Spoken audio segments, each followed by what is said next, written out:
This UCSD TV program is a presentation of University of California Television for educational and non-commercial use only.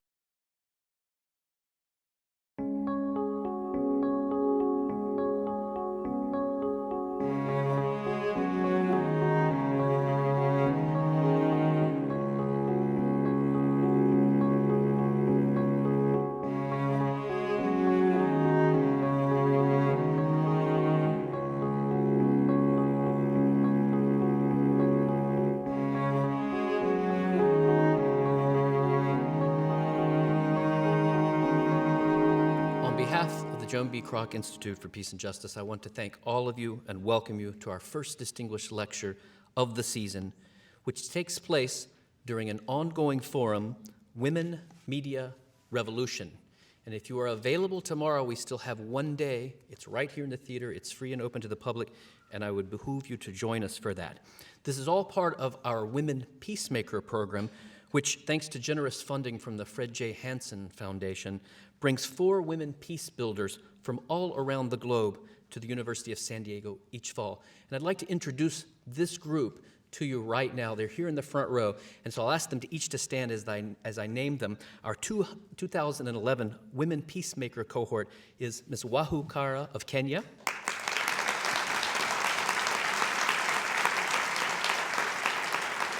Ms. Manjula Pradeep of India,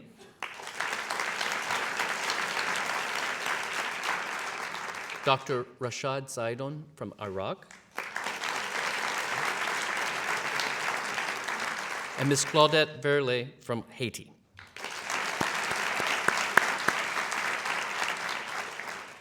Zainab Salbi is a peace builder, activist, and social entrepreneur. She's the founder, and up until recently, the chief executive officer of Women for Women International, which has worked since the Bosnian War in the early 1990s with over 300,000 women, survivors of conflict, to rebuild their lives and communities. Women for Women International has been recognized. It has won the Conrad Hilton Humanitarian Prize, arguably the world's most important prize for humanitarian action. She's been recognized by the Clinton Global Initiative, Forbes magazine, the World Economic Forum, and many others for her leadership. Ms. Salbi is also the author of 2 books, Between Two Worlds, Escape from Tyranny, Growing Up in the Shadow of Saddam, and The Other Side of War, Women's Stories of Survival and Hope, and she will be signing books in our rotunda immediately following our distinguished lecture series. So without further interference, I want you to please join me in welcoming Ms. Zainab Salbi for distinguished lecture series.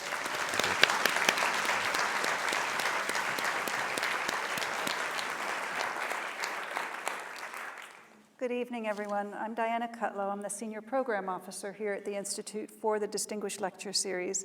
And I'm really honored tonight to be able to speak with Zainab Salbi, founder of Women for Women International, which has gone from being a very small, personal cause for Zainab to a $35 million organization that is helping women in over 8 countries. I'd like to begin with the story of the founding, Zainab, and how the organization has managed to grow the way that it has. Well, the organization started in 1993 directly as a response to the war in Bosnia. I had recently arrived in America, or been living in America. I came from Iraq in 1990, and I went back to school in America, or college. It was the same month that I learned about the Holocaust. And I learned about people saying never again and all of these things because I honestly never learned that before. That same month, the cover of Time magazine and Newsweek was actually of concentration camps and rape camps in Bosnia and Herzegovina, and images very similar to that of the Holocaust. And as I was learning never again, it was happening again. So I just happened to be someone who learned the 2 issues or the 2 facts all in the same month and connected them very fast. I was 23. I was, an immigrant, did not have much, and a newlywed at the time. But I knew that we needed to do something. And we needed to we said never again, and it's happening again, and it's the same images, so we have to act. And at that time, there were yellow pages. There was no internet, though some people will remember here. But I turned in the yellow pages and I called women's organizations and I said, I want to volunteer to help Bosnian women. They were in rape camps. They were given numbers, and when their numbers were called, they had to go into another room and get gang raped, anytime from a month to 9 months or a year period. Girls as young as 9 years old and women as old as 8 years old were raped in these camps. So there was no question. And long story short, I was connected to the Unitarian Church as a result, who said, come and present to us what you have in mind. Because when I heard the other group saying, well, come after 6 months or whatever, I came up with the idea that we need to sponsor women. And we match women in the United States with women survivors of the war in Bosnia and facilitate an exchange of letters and pictures between the two of them and facilitate the money. It was at the time $20, now it's $30 a month. So that was a very simple idea. So I went to the church and I borrowed my father-in-law's suit, a briefcase, to pretend that I'm, professional woman, because I was 23 years old and not have any work experience or very limited one. And I presented to the board of directors of the church, and they called me after and they said, we'll support you for a year. And that was the best gift anybody has given me. It was a group of people that I did not know, trusting a 23-year-old kid who said, we'll support you, and for a year only. And in that year, you are to go and register yourself as an organization and get the tax-exempt status and all of these things. And that's how it started, really. It was, everyone would tell me, do something. And I was like, oh, okay, we have to do something. But the real start of it, the first time, two things that changed it. Because up until then, I was going about my life. And the two things that changed is the first meeting I had with the first woman I met in Croatia. Her name is Aisha. It was my 9 a.m. meeting that first day I'm there. And Aisha just talked about how the devastation. She was in the camp. She was in one of the camps. She was released only in prisoners' exchange. She did not know where the whereabouts of her husband and 2 children. And someone had asked her to come to the U.S. and testify in front of the Senate and Congress. But the same group who invited her to come, did not ask her if she wanted to go to the doctor while she was here, or to go shopping for new shoes while she was there. And she was crying, and I remember the new shoes part, and it wasn't the material aspect as much as she's like, I had no shoes. I came with a slipper in here. And then there was a lack of sensitivity of my reality to just come, testify, and go back. And I just remember going to the hotel that night with my former husband and the co-founder of Women for Women, and we cried the whole day. And I just realized that I am dedicating my life to that. So that's how it started. It started with friends folding brochures with me and women from all over the United States calling and saying, we want to join, realizing very fast that I wasn't the only one who was really interested. But it really started with no agenda as much as just to help. Now, there's a sense of solidarity in that approach, the letter writing, the relationship that's established between women on both sides of that relationship. Can you tell us a little bit more about how that solidarity grew into other kinds of programs, into skills training and other programs? I want to take a moment to talk about the solidarity, because it's easy for us to talk about it. I don't know how to explain the impact of it. Because I know we're talking about media and the impact of media. And one of the first major coverage we had was actually through a AP wire service of a reporter who followed the exchange of letters between two women.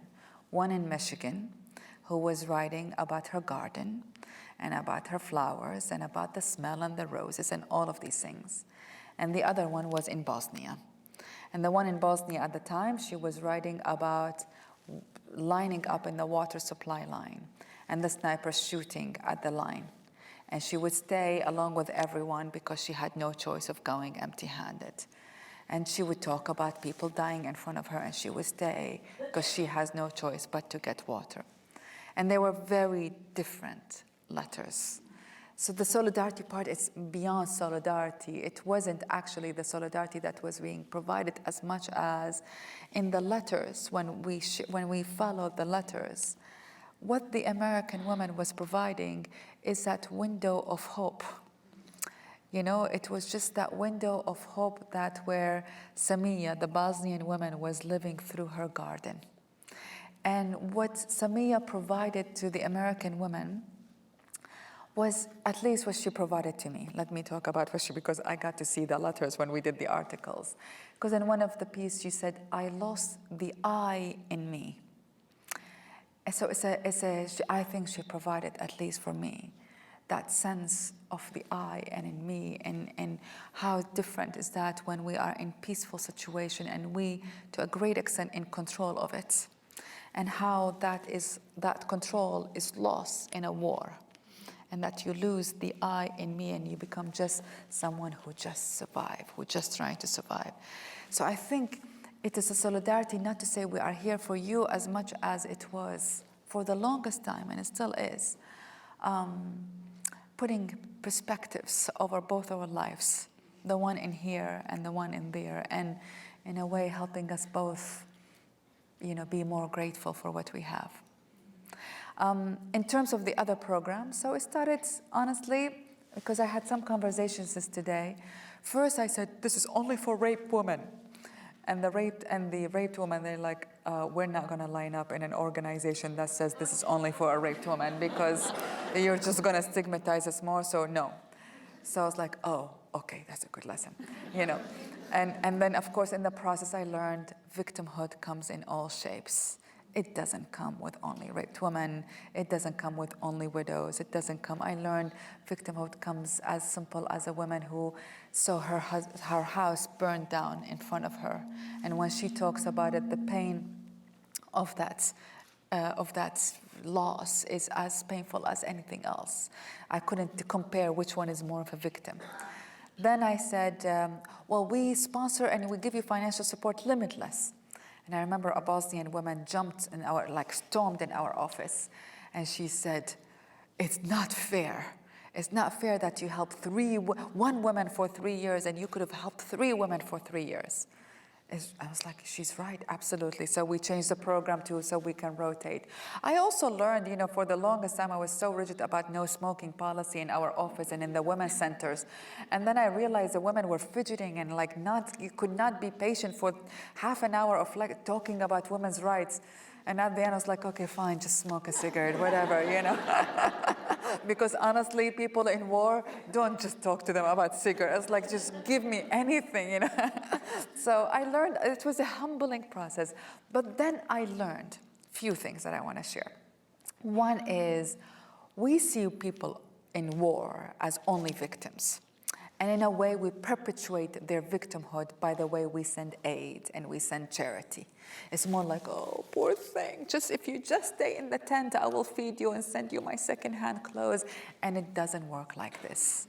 That actually people want their integrity and dignity, and it's no different than any other person. And my first awareness for that was the office next to our office in Sarajevo was a psychologist's office. And I noticed the women, when they get out of his office, they're talking and engage and all of that. And when they enter our office, they act physically like the victims, and I was like, oh my God, they think that's the image they have to carry, in order to get aid. And we're giving exactly the opposite message in here. So right now, if you go to any of Women for Women's offices, you actually see gorgeous, beautiful women always dressed up. And I always ask my staff, because we all prejudice, and so am I. And so I was like, are you sure she's poor? And they always take me to their homes and they show me their poverty, just to make sure. But that the organization shifted in its image, that instead of being a victim when you come here as a survivor, as a beautiful, strong woman who have just survived so far, and we're going to help you stand on your feet. And the last and most important is the ability to earn money and get a job. Yes, war destroys everything. War is actually, it takes it's like life, it snaps the rug from underneath your feet without, like, all of a sudden, and you don't know why and how. So what people are eager the most is to get that job so they can feed their children, and they have just the integrity of having the roof and the bicycle and, and the food, just to live with dignity. And rather than charity, I really, really believe in just the treatment with respect. That this is not going to be charity. This is going to be a breathing room for only a year. You're going to learn you're going to get your rights, and you know all about your rights, so you know what access you have. And you also we teach them vocational and business skills, so they can get a job, and tangible vocational and business skills. Most women, particularly poor women, unfortunately, in many parts of the world, when you say, what do you want to learn? They say tailoring and hairdressing. We've been conditioned that we only can know tailoring and hairdressing. And I'm like, how many tailors you can have in the world? You can't. And and the best of them are men, actually. It's true, Not to say anything about my gender, but it's just whatever it is, So we actually shifted strategy. Where are the jobs? And we're going to go and teach vocational skills where the jobs are. So I just came from Rwanda. We teach women bricks making, carpentry, shoe repairs, farming. Well, farming, women are dominant in the farming, but food processing. Get something practical where they can actually get a job. Sometimes tailoring and hairdressing is practical. Sometimes it's not. But do what's practical so she can earn a living. Now, we've been talking a lot in the last day or so about the exclusion of women from media, but you've already touched on two instances where media has had a tremendous impact on what you do, both what motivated you, the story in time, being informed, and also the building of your organization through this exchange of letters and the way it was publicized. How have you been able to use media effectively to communicate about these issues, to build awareness of the challenges and the solutions? So we have been blessed. By getting a lot of media, but particularly been very blessed by appearing on the Oprah Winfrey Show 10 times. And at the organization, I say, God bless Oprah. My dream to have a statue for her in the middle of the organization, because every time we appeared on the show, almost every time, we raised between $2.5 million to $5 million within about the first couple of days of responses. And that means tens of thousands of women joining by donating $30 a month, So that's the first time so this is talking about power of media. When the first appearance on Oprah was in September 2000, our budget was $600,000, and we were supporting 700 women, or the reverse is, but either 600 women and $700,000, I don't remember, but it was these two numbers. 10 years later, well, now 11 years later, 300,000 women, $35 million, and it's correlated to Oprah's appearances. And then all the wave that she creates with it, so you get on other shows and you get on other media.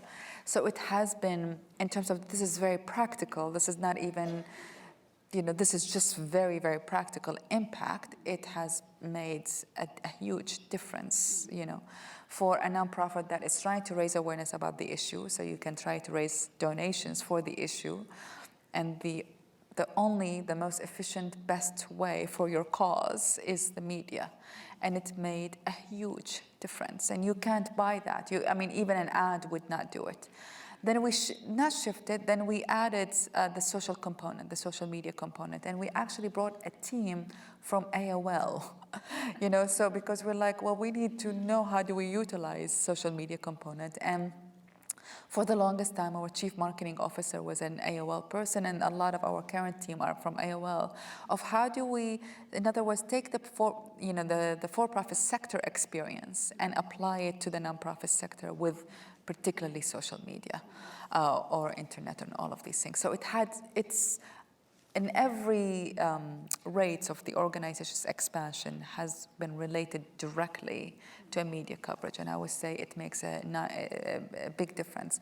But other than that, I also want to share a story that the impact of media, not in terms of raising awareness only and encouraging actions, but also in terms of acting with ourselves and changing our reality. So this afternoon I was saying an Iraqi woman from a very religious province in Karbala, very, very religious province, who has been abused for 20 years, the woman, in her marriage. And she decided to leave her husband. And I was talking to her lawyer, pro bono lawyer, and was trying to help her. And she said, why are you leaving him after 20 years? And the Iraqi woman said, she was describing his abuse. And she said, but why after 20 years are you leaving him? And she said, I saw it on a Turkish soap opera. I don't have to tolerate it. So in this experience, and this woman got herself a job, rented a room, and filed for divorce, and acted. So I think the media is hugely important, not in terms of also raising awareness, but in terms of raising awareness about our own reality. So this media also takes you from the grassroots to the government level. You can not only influence a woman in her home, but you can influence policy. You can influence what's happening at the highest levels of government through stories, through media. How have you moved your organization from only dealing with direct assistance to women to getting them more involved in leadership in post-conflict situations? When it comes to women's issues, now we know from Women, War and Peace that we see war from only a frontline perspective. We see war as fighting and army and troops and politics. And we rarely, I would say really rarely, do we see war from a backline perspective, which is what women encounter. So if the frontline is led by men, the backline is led by women, and they're both real, and they're both true. And they both make the full story, not only one. And the backline perspective has everything to do because, life doesn't stop in war. Life continues in war. And I feel every time I say that, people are like, really? I was like, yeah, we go and fall in love and go to birthday parties and get divorced and, go to school and have parties and actually a lot of fun parties, But you keep life going in the midst of war and eat and go to jobs and go to school and keep the factory opening. And that is something that is led by women. So we miss on that. Now, same thing when it happens to be negotiations for peace. Only less than 3% of all signing of peace agreements include women's signatures in it. There's a complete exclusion of women's perspective in the signing of peace. So peace becomes for me about the ending of fighting rather than the building of peace. And that's where women comes important. So they're dismissed, our voices are dismissed. One of the ways that I at least notice that it could shift a little bit is when you take the women's stories from the only emotional story and only the victim story, and women we are strong in our emotions, and also the victim story exists. 80% of refugees worldwide in the world are women and children. Most women do face all kinds of atrocities in war. Women predominantly face rape in war. These are all true facts. But that's not the only facts about us. And we are as cornered in our image as victims as men are cornered in their images as the oppressor. And neither are full, It's there are wonderful men out there, and women are not only victims,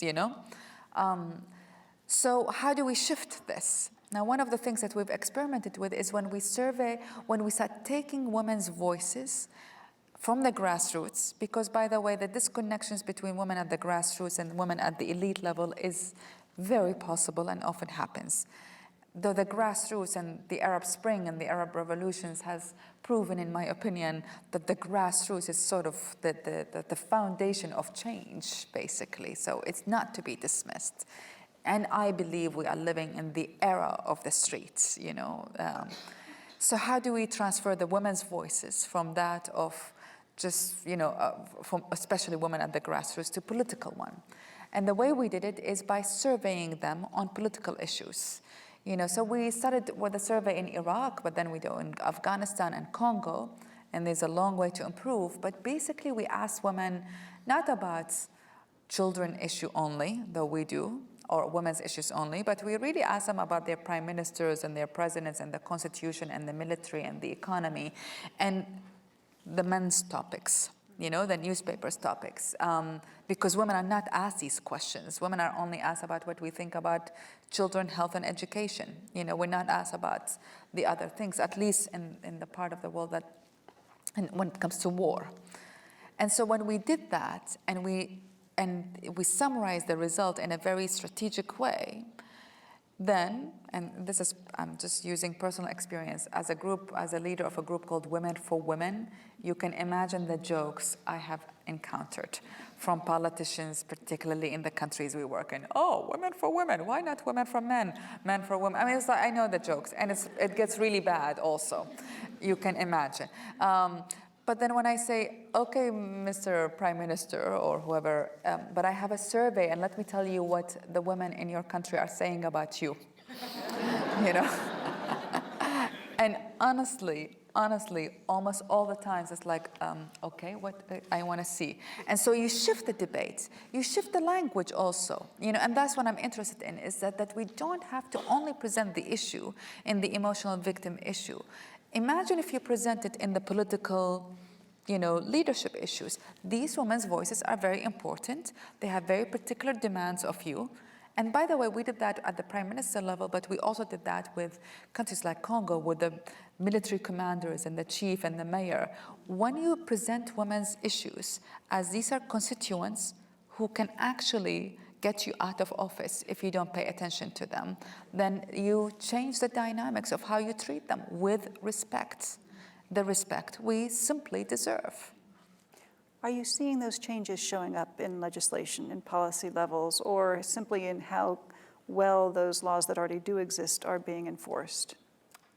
I personally think that the last few decades, women have focused a lot on legislative changes all over the world. And I think really the work is not legislative changes, though there is room for plenty and there is room for a lot. Where I put my attention in and interest in is really their implementation. And even before their implementation, for the people to actually know about them. Because often you make wonderful changes. Let's talk Congo, for example. Rape is prosecuted as a crime in Congo, but on average, not many perpetrators go to prison, in Congo. There are many, so there are lots of changes happen on the political elite level, but it didn't happen at the grassroots. Now, there are a few good experiences. One is of Rwanda. Rwanda, as you may know, 55% currently of their parliament are women. It's one of the best countries in terms of representation of women. And they had a lot of changes in their constitution. They simplified the language of the constitution in a booklet with cartoonish images and very, very simple language, and they made that booklet available to every single person. And they summarize it for women, particularly on all the issues that apply to them. Usually, family law impacts us the most: inheritance, custody, marriage, divorce, ownership, all of these things. These are where women get restricted or given rights, So they translated that and they simplified it and they made it accessible to everyone. Then the work becomes about how do you actually help activate it. And that's, for me, where the work needs to be done much more of. And when it happens, then it's fantastic. And there's a woman in our program in Congo, and she learned in the process of this program that she has inheritance right. But her husband died like 20 years ago, and her in-laws took everything. So she saved up some of the money that's through the program, hired a lawyer, sued the in-laws, and got her home back, and opened a store out of one of the rooms. And so she now has a living. So it wasn't that the law cheated her out, she did not know. And so I actually really believe that knowledge is as important as access to resources. And that in the case of women, what we need to have is much more on the work on the knowledge work. Now, in the case of the Congo, you see that as a really pivotal country for focusing on these issues. Tell us a little bit about what you're doing along with the Clinton Global Initiative about Congo. Well, I see Congo as the most pivotal issue because, to quote Hans Rosling, a scientist, a Swedish scientist, who basically talk about how the world is shifting in our economy. You know, that the Western world is sort of the founding fathers of the modern capitalist economy that is prospering. Then there is the emerging market that is coming and joining it in the future. And, you know, and he basically divides the world into those who have cars or buildings, no, planes, you know, the Western economy. Those who have cars, they're going to shift to those who have planes. Those who have bicycles, they're going to shift to those who have cars. And he's worried, and I share his worry, about those who don't have bicycles, but who are still even cooking with firewood. And he's like, if you want to save the world, the others are doing well. They're moving along the line. If you want to save the world, save Congo, because it's one of the worst places on earth. And Afghanistan, I would add, because literally women still go to the forest and collect charcoal and come and cook with it, you know, literally. And I was in, so that's, I'll bring it why I was in Congo a couple of months ago with Ashley Judd and a group of Clinton Global Initiative leaders. It's a group of leaders selected by President Clinton from different sectors, and we decided together to come and work on Congo. So we took a group, all of us went, half of us went actually. It was Ashley Judd, Jeff Gordon, Myron, I forgot your last name, he's a very famous football star. Anyway, a group of people went to Congo, and I really, honestly, it was for the first time, and I've been going there for so long, but thanks to Ashley, we saw women literally carrying loads, about 50 pounds of charcoal on their backs. This is still happening today. And so we got out of the car, and I've always seen these women, I always talk to them, but this time we carried it to see how heavy it is. And it's so heavy, and these are children. Some of them are children with them, 9-year-old, 8 years old, carrying it, and you can't actually stand up. You have to like go parallel to the ground in order to be able to carry this load. And so it is a place, it's still the wretched of earth, basically. It's a place where hundreds of thousands of women are still getting raped. It is a place that is rich and should not suffer through what is suffering. It is about our just political will to stop that war in there. It is about proper investment in the country so we can bring prosperity. And I just really, to quote Hans Rosling, if you want to save the world, save Congo. And I would add, and Afghanistan. These are the two worst places on earth. And I can't see us progressing with those who have bicycles and cars and buses and planes if we forget about those who are still going to the forest and cutting the wood and making it into a charcoal to cook. Now, Afghanistan is another special situation, and you have had programs there for a while, but there's a particular situation arising now as there's discussion of peace negotiations. Who's going to be included in those peace negotiations, and what compromises might be made, particularly on women's rights, in order to achieve peace, meaning an end to the fighting, not necessarily meaning a beginning of a normal life. What do you see happening in Afghanistan with women's rights? I'm very scared. And it's more than scared, I'm very sad, because I think we are betraying Afghan women. You see, I believe that women are bellwether to the directions of the society. Violence often starts with women, and progress often starts with women. And compromises, political compromises, often starts with women. It's just women. And that goes back, I know it as back as British history in India. One of the worst laws in India and Bangladesh and Pakistan actually were brought by the British time, you know. It's a historical, it's consistent, including most recently in American invasion of Iraq. It's very consistent. Religious leaders want the private sphere. They want the control of the private sphere. And the private sphere is usually defined with women. It is women who carry honor and heritage and the family and all of these things. And so the regulations of that means usually the regulation of family law.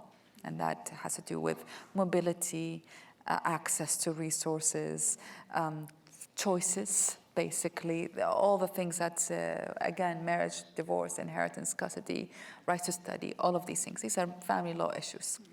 And usually, the more, actually, it's the secular who abandons more, who's like, I want free market, I want free trade, I want all of these things. And that's the trading card always, always, is we give you a private sphere, we take the free market or the free trade or whatever it is. I don't care. Whatever it is. And so what we miss on this trade is that it simply starts with women. They actually, I call us, we are like the soft part of the skin when, some diseases enter through the cell, no one pays attention to it. Or we are like the kitchen door, at least back home in Iraq, there is a kitchen door and the formal guest door. And when people enter through the kitchen door, it's informal. So it's not paid attention to, as opposed to people when they enter through the main door. It's a formal guests, we are like the kitchen door when it enters anyway.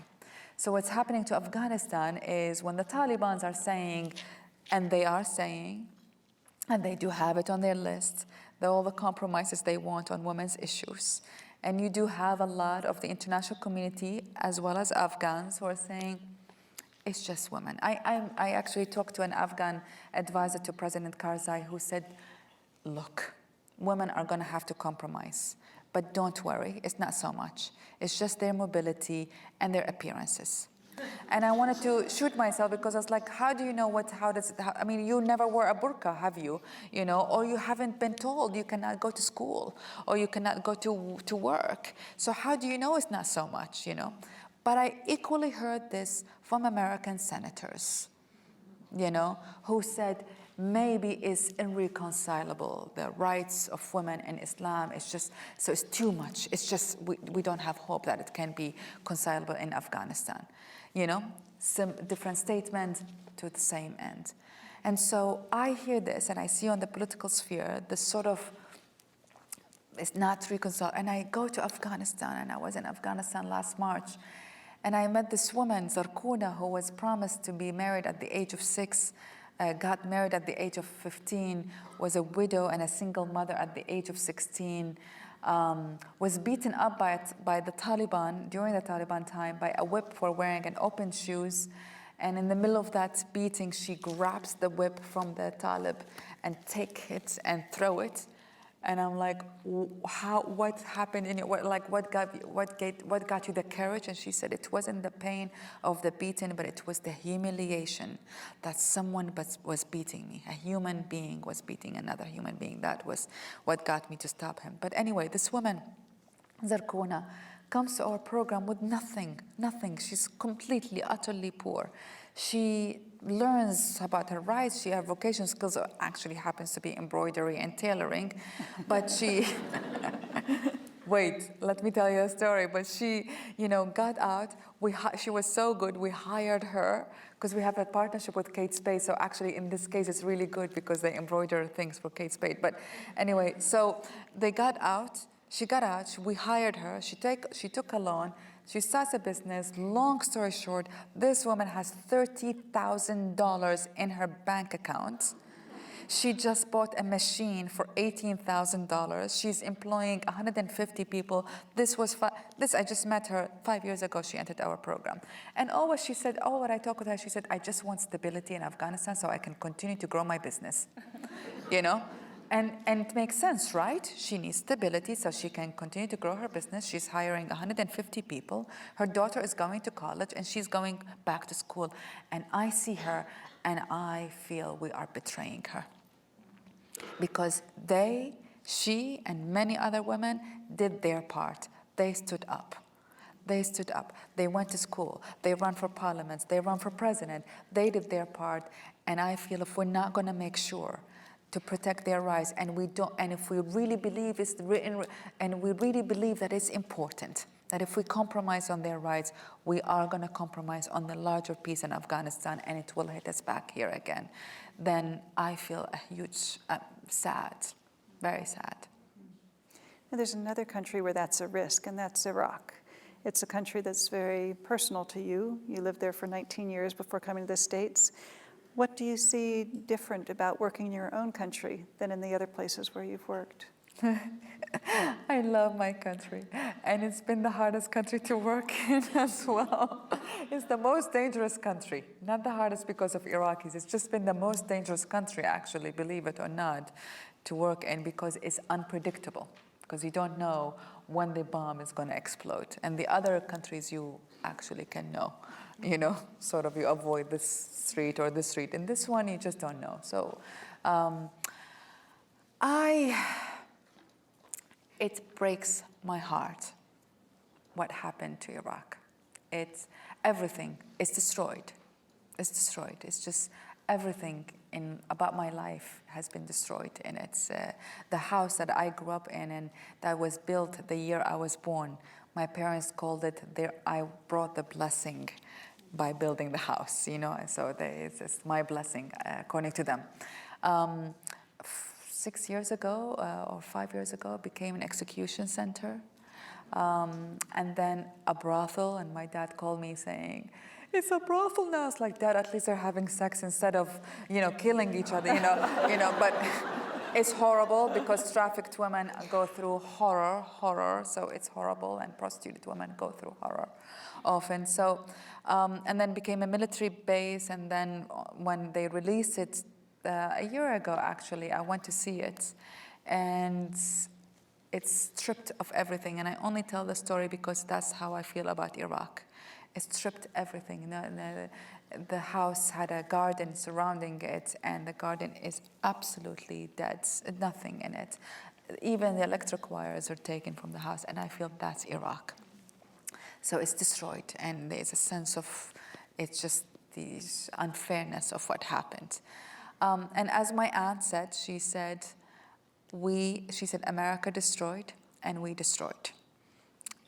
We have our own part to share, and America has its own part to share, and I agree with her.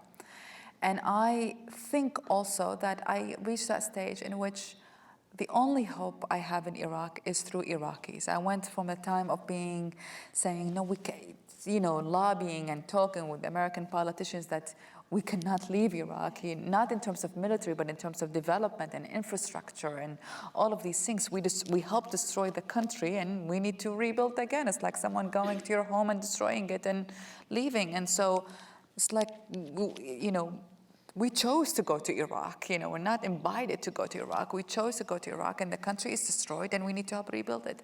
And at this point, I have no faith, honestly. I think America sort of abandoned its responsibility towards Iraq. But I'm not willing to wait either, for America to claim its responsibilities towards Iraq. So I feel I have more hope in Iraq than I do in Afghanistan, to be very honest. The country has more resources. It's about Iraqis shaping up and waking up and getting our own job done. But I have more hope in Iraq because it has resources, because we still have educated people in it, because we still have things going for us, and shame on us if we just stand still and not do anything. Where are the women being successful there? In Iraq? Well, you have a wonderful warrior in here who keeps it going, I think women are successful all the time in all these countries, honestly, including Iraq. They honestly keep life going. I'm not exaggerating. It's a very, very personal story, but it's a story I hear nevertheless all over the time. My mom during the war, she would say that my dad would cry and just say, the country is destroyed, the country is destroyed. And it was my mom who would go and run and get the vegetables and get the fruits and all of that. Recently, a couple of years ago, I was in Gaza, and I stayed with a family where the husband is an artist. He's a painter. And they were telling me that in the 2 hours of ceasefire they had during the war, he would go to his studio and paint beautiful, beautiful, intense painting. And she would go and collect the flowers from all the neighbors, and they bake as much bread as possible so every neighbor has, I don't know, a stack of bread to survive in case there is no ceasefire tomorrow. I'm not comparing. This is not bad or good. This is not worse or better. But it is women. Their strength is by keeping life going. Unfortunately, it's not credited or respected, but no different than women's work is not credited or respected in this country. Our household work, our cleaning, our cooking, our all of these things. Now in this country, more men are doing it, which is really good, but this is recent also, but this is not credited, as most society don't credit women's work. It's the same in war. In war, what is war? War is a microcosm of what happens in peace. It's just a more intense experience. That's all what it is. So it shows us life and death in the same day. And you meet it every day. It's raw, but the same feelings and the same experiences that happens in peace happens in war. It's just we see it more intensely in war. Now in Iraq, you're dealing with this particular situation with the religious differences. And you write in your book about feeling those differences for the first time when the Iranian-Iraqi war began. How do you build bridges between religious groups through the work that you've done? Well, there are many ways to answer this question. First of all, I think, particularly in Iraq, because we have Sunni-Shia issues, but I would extend that to any two groups of people who are fighting, whether it's in India with Hindus and Muslims or whatever, This is no different than the essence of my answer to Iraq. I really believe we need to forgive even when not asked for forgiveness. And I think it's a very hard thing to do that. Very hard thing to do. But unless we do it, I don't see how we can move forward. In other words, I can wait as an Iraqi for America to be aware and ask for forgiveness, or I just forgive because I can't be captured in that story anymore and I need to move on. Or the Sunni Shias, which we repeat a story that is 1400 years ago, literally every single year we repeat it, or Hindu Muslims, or whatever it is, Muslim Jews, or whatever it is, you name it. There we all fight each other. We like it for some reason, unless we learn, in other words, whatever the group of people who are impacted, I don't care who it is in this case, unless we learn to forgive even when not asked for forgiveness, it's very hard to shape it. Otherwise, we are stuck in the story, and that applies to women as well, by the way. We will be stuck in the story and we need to change the narrative. So that's first. And the second thing, in my experience, particularly as a women's rights person, when I work with religious folks, and you have to work with religious leaders, I learned that, and I'm really a big advocate of changing the narrative from that of culture to that of practical solutions, and that is the economy. When you go about a person and you go into attacking their culture or religious values, then there's a defensiveness. And I mean, I'm telling you as a Muslim woman also who is from the other part of the world, I hate calling it the third world, it's just different really. The good and the bad and the ugly exist, it's just different, It's just like, he's like, oh my God, I can't stand one more attack on Islam and women, It's like, ugh. But so, not that there isn't issue, but there is issues with all religions. It's more like you get attacked. And as Amartya Sen, the Nobel Prize economist who wrote actually about identity, he says when you narrow people into one identity and you dismiss all their other identity, and you tell them you are horrible, horrible, horrible, they become horrible. Because you narrow them down to that one single identity and you leave them no room to say, I'm also a doctor and I'm also a painter and I'm also a religious fanatic and I'm also whatever,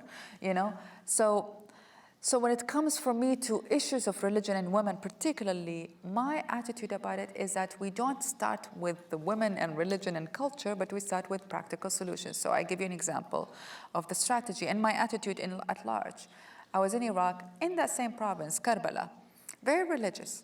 I had to cover head to toe, all of these things.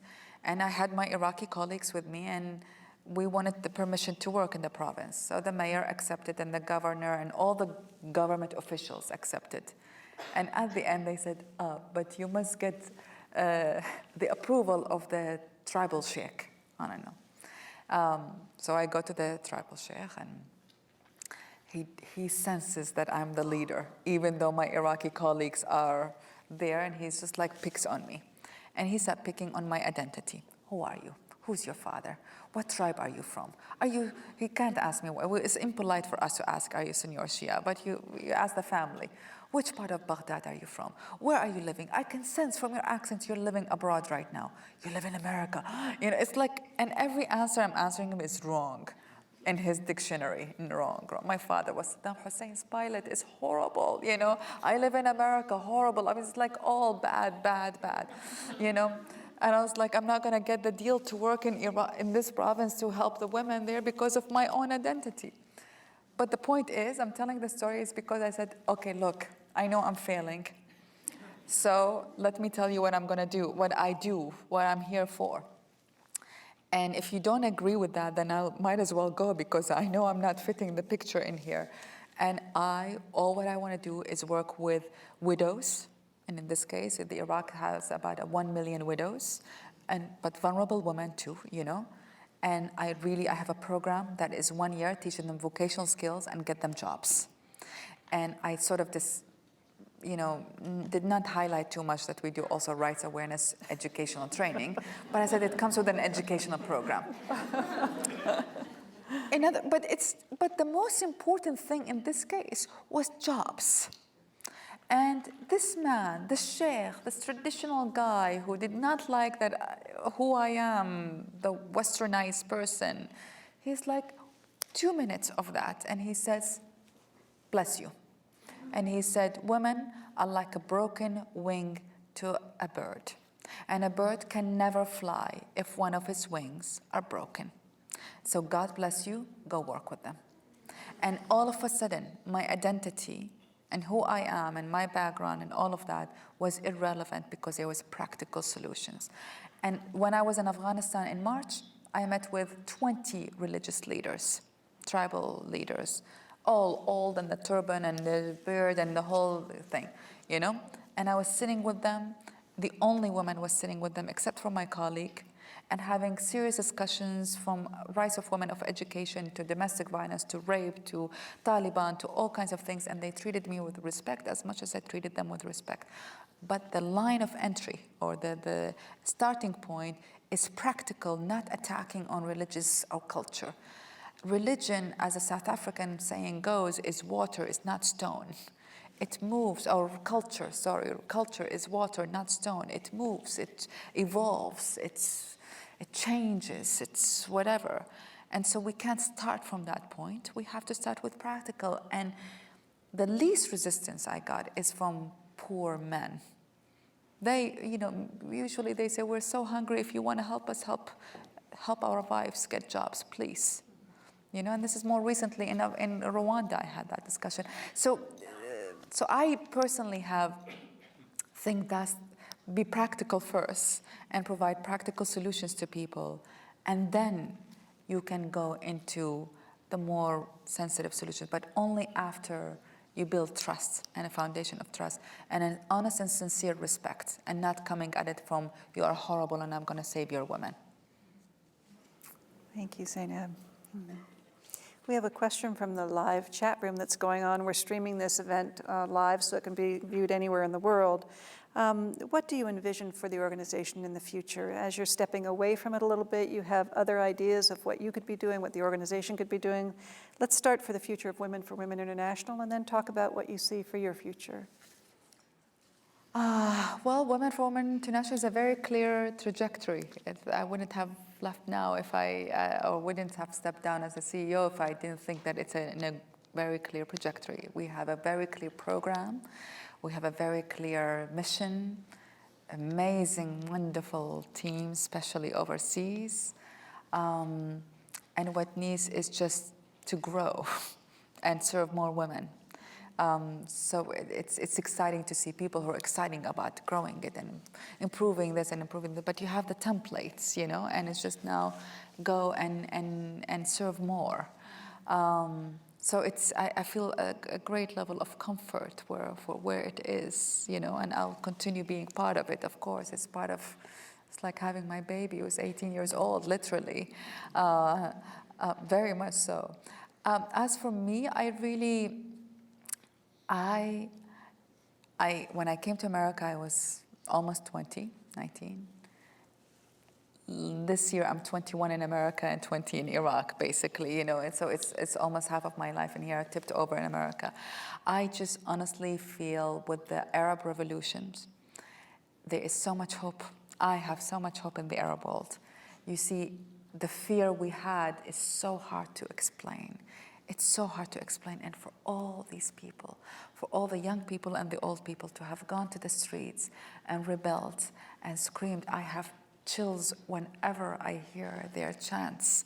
You know, the people were demanding with courage, you know, and it was about life, it was about dignified life.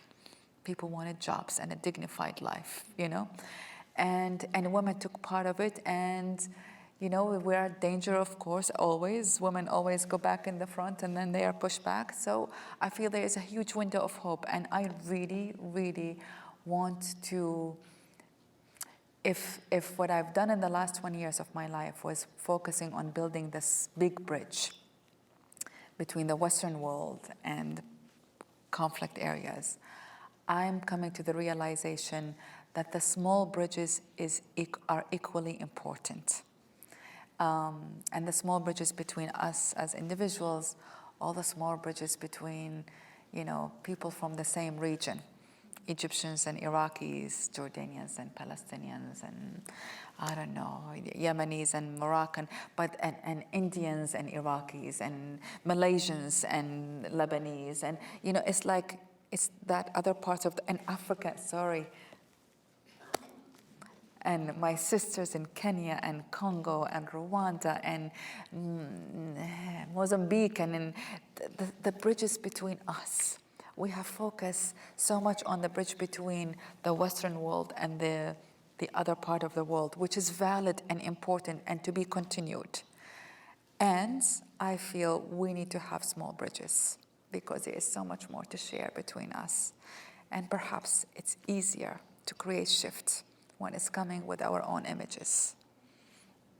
So that's what I want to focus on. Well, we wish you all the best as you move forward. It's an exciting time Thank of you. transition for you, Yeah. for Women International, and for our women peacemakers as well. I'm very excited that you've had a chance to link with them, and I know that you'll be marching forward with many of them in their activities in the future. Thank you, Zainab. Thank you. Pleasure. Thank you.